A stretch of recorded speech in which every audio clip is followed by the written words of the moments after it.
what cyclic scheduling mean in real-time and embedded system. Real-time and embedded system is a system which is perform a single or particular task in real time. Thus, the correct functionality is depends on the functional correctness as well as time correctness. Means the result to be either displayed or the result to be returned within a fixed time without delay is also incorrect, even if it is correct in functional. Here I try to explain cyclic scheduling. This is one of the scheduling technique used in a real-time system. So cyclic scheduling required for tasks that are executed in turn, known as cyclic executive tasks. Each task is allowed to run to completion before it hands over to the next.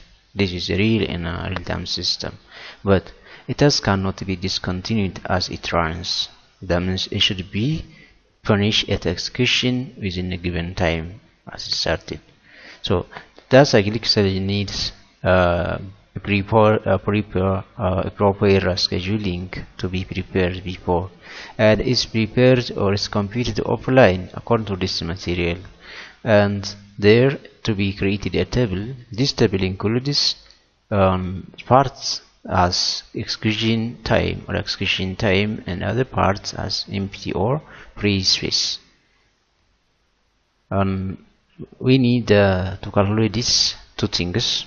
The one thing we need to calculate is hyperplayed or H. That means in what amount this task repeats itself, and after what time, after what interval this task repeats itself. That we take it as a hyperplayed, is presented as hyperplayed, and this can be calculated from the LCM of the periods. That means each task has its own period, but after entire task has completed as execution, they repeat their entire work.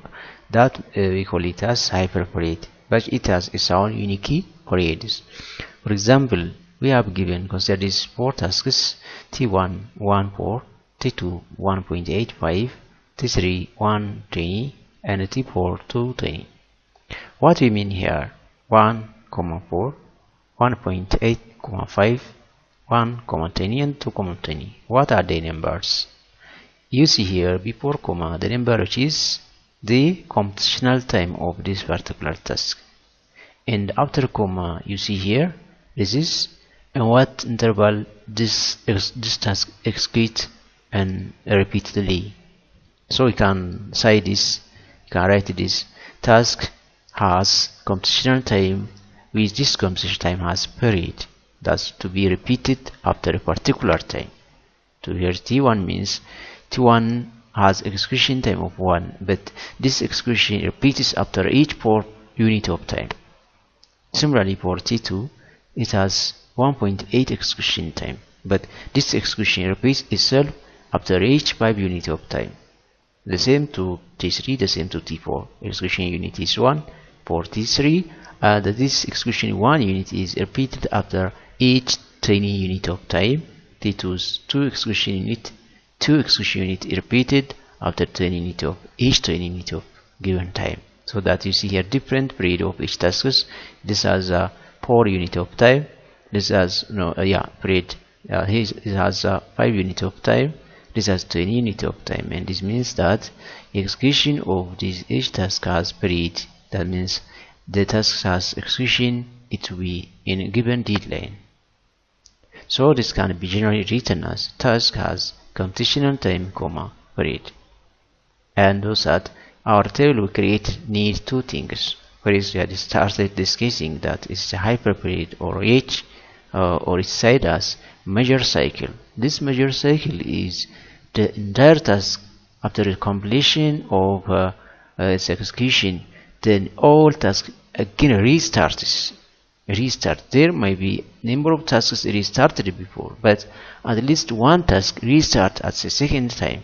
In that case, after entire completion of the tasks, at least one task is restart again. In that case, we call it as measure cycle or hyperperiod. That means, for example, T4 restart its execution after 20 unit. T3 restart its execution at 20 unit after 20 unit, but T1 started its execution in each 4 unit, and the T2 started execution in each 5 unit. But in case of T3 and T4, the execution is not restarted until 20 time unit. So this 20 time unit may be the larger frame size that each task restarted its execution. So we get the LCM of the each period is restarting time of each task is 4, 5, 20 in 20, and the least common multiple of those things is 20, so that after 20 units of time each task is restarted its execution.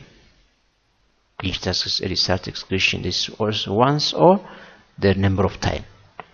There should be at least one task which restart once only, so that task that period we take as measure cycle or hyper period. So first we have to calculate measure cycle by the form of this, taking LCM of each task's period.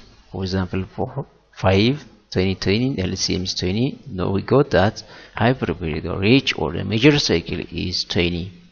And the next thing we need to create the table is we have to determine the frame size, which means the smallest period. The smallest period, that means there at least one task restart at each frame. Okay, at each frame there at least one task restart its execution. For example, what frame size we determine, but next we see, but when you see at each 4 units, at each among the 20 units, 20 unit means we calculated that our measure cycle or the longest period of time is 20 units for use those tasks. So among 20 unit, T1 restart at each 4 unit. Each 4 unit T1 restarts and restarts. But in case of T3 and T4, they restarts only once in 20 units, so that in the 20 unit T1 restarted 5 times, T2 restarted 4 times, but T3 and T4 restarted once only. So we need to the simplest period, or that we can say that the shortest period that at least single task restart, at least a single task restart, that we take it as frame size. The frame size means the minor cycle. The minor cycle, that means there should be at least one task restart at once, or there should be one task, at least one task there restart again. So we need to calculate the frame size. We have constraints. This is known as criteria to determine the frame size or the minor cycle. That is, first criteria is tasks must fit in the frames for frame size if thus one task start execution, you should complete its execution in that frame only, cannot overlap with the other next frame. So that now we select frame size which at least greater than the computational time of each task, is at least greater than or is equal to the computational time of each task. Each task means if we compare with the larger task, that can be fit for the other smaller, so that our frame size should be greater than or is equal to the largest computational time at least. What the largest computational time here is 1.1 here, 1.8 here, 1 here, 2. So our frame size we determine should be greater than or equal to 2.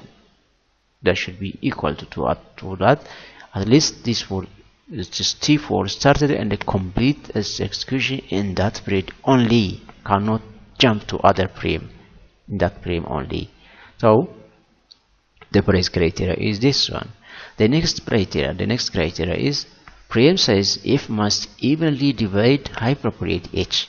Hyperperiod H, we determine the measure cycle by the taking LCM of the each task's period. We go 20, so that when selecting the frame size, the selected frame size should divide this hyperperiod evenly. This means, in other words, our frame size should be the factor of H. The factor of H. This is the second criteria. The third criteria is there should be a complete frame between the release and the deadline of every task. There should be a complete frame between the release and the deadline of each task. So we have formula here. We have to make this formula when oscillating our frame size from the factor of each, taking each one that should be overlapped by comparison of this largest, and then taking each one and testing in this formula. If it gives true, we select them, and if there are number of chances that make this condition true, we select the larger one. That's so. What's a di, or it is we use a di. What di means? D-line of at least a small layer for it. That is at least one task to be repeated. That means we can take here dy is 4. We take, no, we have no other chance, because if we do is for 5, this failed to do this.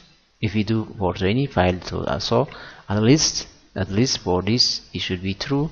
Then after each 4 it works, then it can work for 5, it can work no problem. So that the line should be at least 4 units of time. So di here we take 4. Di is 4. F is the frame we select. From the factor of each. And so with that discussion, we have read how to good. And in case of first constraint means that frame should be greater than or is equal to individual computational time of the given task. That should be greater than the larger one, the largest among them. So the 2 is the largest, as we seen, or as here it's all visible. So selected frame should be greater than 2, the first constraint. The next constraint is frame f might be 1, 2, 4, 5, 10 or 20, which are factor of what? They are factor of 20. But we take the overlap of constraint 1 and the constraint 2. Overlap means we exclude 1 from the selection. So by constraint 3, we check 2, 4, 5 if they are make true or 4. Then we are making putting on the formula 2. Let we select first 2 10 2 4 4 minus greatest common divisor of we taking di 4 select first 4 and try to write here also. Let's try right here. Let's our rate is equals to 2, because 2 is overlap among the given selection. That means we have a criteria or factor of 20 is 1, 2, 4, 5, 10 and 20. But 1 is not work, since a should be greater than 1, not greater than 2. So we start our testing on f2. So then inputting this in our formula, 2 times f means 2 times f minus greatest common divisor, just common divisor of f and di as less than or is equal to di. Here our di we selected that is 4, because the smallest period of the given task is 4. So our f is, let's be selected here 2, then 2 times 2 minus greatest common divisor of 2 and 4 less than or is equal to 4, which makes true or false. Here we see 2 times 2 is 4, 4 minus the greatest common divisor of 2 and 4 is 2. Yeah, you know this is less than or is equal to 4. This is true. This makes it correct. Let's select other option. Because this work is true, but if there are other option, other times we select the larger one.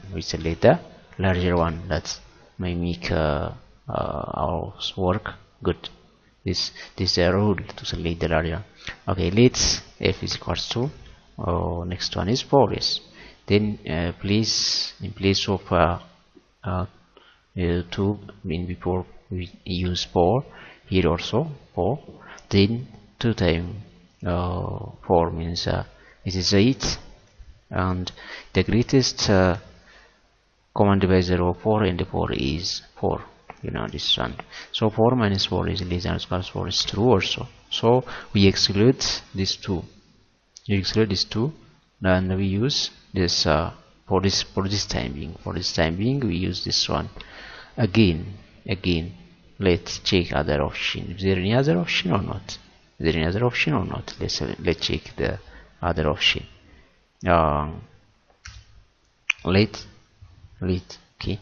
Let's visible to here. Let's f is equals to the next option is 5. We take 5, then 2 times 5 minus greatest common divisor of 5 and 4 in the bracket is still less than or is equals to 4. True or false? That's make it questionnaire. It's true. If true, we take. So 2 times 5 is 10 minus greatest common divisor of 4 and 5 is 1 only. Is less than or is equals to 4? False. That's false. Cannot be. Also 9 cannot be less than. Again 10, if we take 10 or so, 10, 2 times 10, 20 minus 10 and 4, greatest common divisor is only 2. Yeah, 4 cannot divide 10, so 2 divide 4, 2 divide 2, to 20 minus 2, 18. This makes 4. So our frame size exactly the frame size 4 works correctly. So we had selected the frame size correctly for 3 constraints. So constraint 3, 2 and 4 works, but the larger size is preferable. Therefore frame size can be 4 is working. So, and based on this frame size, now we are creating the schedule table. Here you see first put the frame size 1 for interval. This means 4 means 4 intervals, 4, 8, 12, 16, 20. We stop 20 because of the major cycle is 20. Then this repeats itself. Okay, this repeats itself, and in this table there is a task which repeats once only. There is a task, at least one task repeat once only. For example, you see T3 is 1 only here, and a T4 has chance 2 tasks are repeated only once there. So there is a task at least repeat once only in the given cycle. That cycle is major cycle. That's the major cycle. And there is a task at least repeat itself in each frame. And each frame, that's frame determined. That is, for example, you see here T1 and frame 1, T1 again in frame 2, T1 again in frame 3, T1 again in frame 4, T1 again in frame 5. So this is why we are selecting frame or minor cycle. In the minor cycle, there are at least a task repeating itself. In minor cycle, there are tasks repeating itself, but it's incomplete. That is. Another thing you see here is a gap or pre-stress. Those pre-stress or gap is presented with I. That is, you are initially discussed this thing here.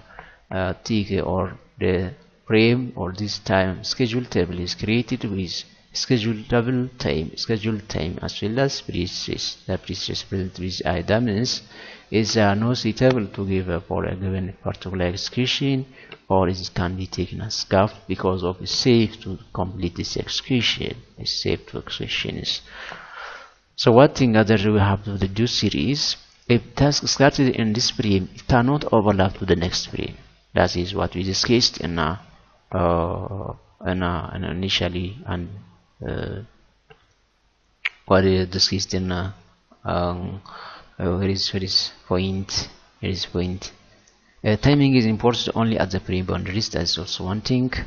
And frame size there should be complete frame between the release and delay of every task. This 0.3 size, and we are using the formula.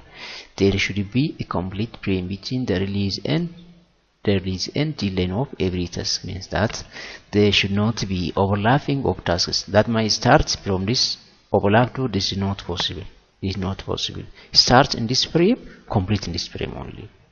It should be start here unless it's not fit for the, for example, there is gap. This is not fit for any task because of this 0.2, so it's left out. Here is 1 unit. The 1 unit might not be required for any task because of there should be the repeating task which is after 5 it can be this T2 can repeat, but it's 1 unit only. It's not enough for this, so it left it out. On the same way we did, and this free space means it's unused space, it's not usable, as chance is left as out free space. So this way scheduling or cyclic scheduling is performed. So thank you for your follow. If you have any in detail explanations in it, you can play, use raw YouTube or as a comment, or you can take my email address for your communication if you want. There is my email which you can use this and gmail.com. Thank you. Thank you very much.